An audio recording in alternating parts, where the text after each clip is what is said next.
Good day, everybody. Karl Kjarsgaard reporting to you from Airplanehunters.org. And today I've got our good friend, our skipper of the River Thames tugboat, where we've just done a great salvage of parts for the Halifax. And I want to share this with you and Gustav, our reminiscences of our summer of 2022, all that we did on the Baltic Sea, saving as much of the Halifax HR 871 as we could. And Gustav, thanks for joining us, and thanks for all your hard work on the salvage this summer. How did you feel about the weather that we had this summer over the Halifax when we were salvaging? Would you say it was better than other times we've been out there? Yeah, I would definitely say that we were really lucky with the weather. So Karl, you must have a fantastic connection with the weather guards, because we had like all flat water for a few days, just sunny flat water like you see on some of the videos and the pictures.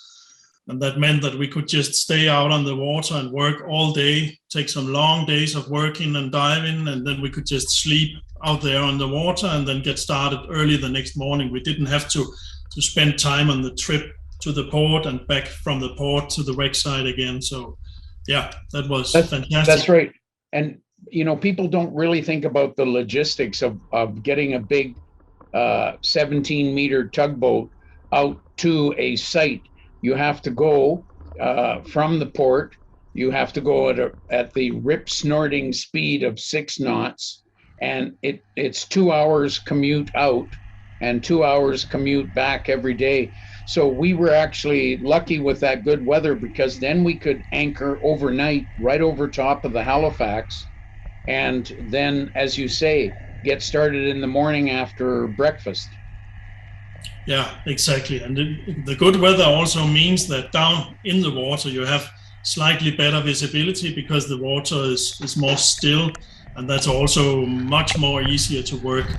And this year I think we did bring up a lot of parts. We did find a lot of parts, and we could, so the progress was good because of the weather.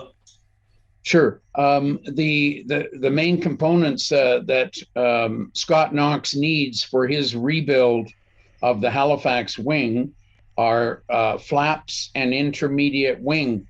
So remember how we had our priorities of flaps and that section of wing, and we were able to find good parts from that.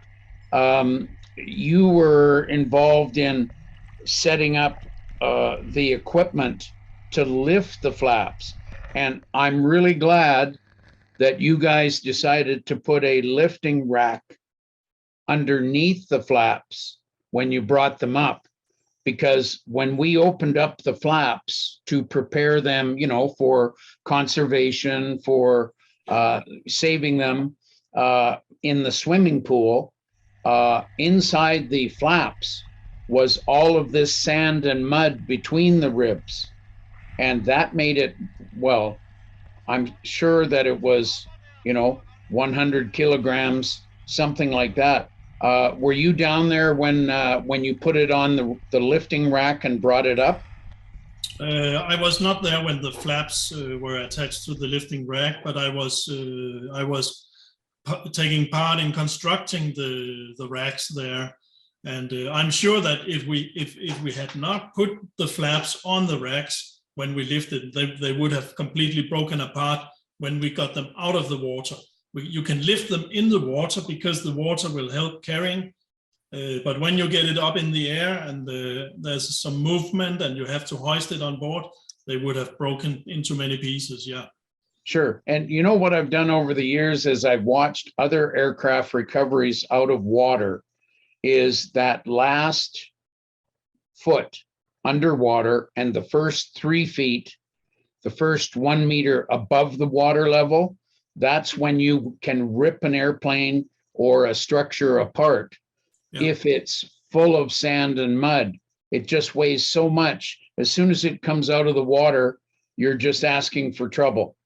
So I'm glad that we did that. And I would like to compliment you and the crew of the River Thames, because you guys, thank goodness to your shop down in the engine room of the River Thames, you guys can improvise and weld and use structure, like lifting racks to get under the parts. And so I think that helped us a lot, because when I was back at the dock cleaning up the parts, I'm going to say I looked at all the weight of that airframe part, and I knew that lifting racks are essential.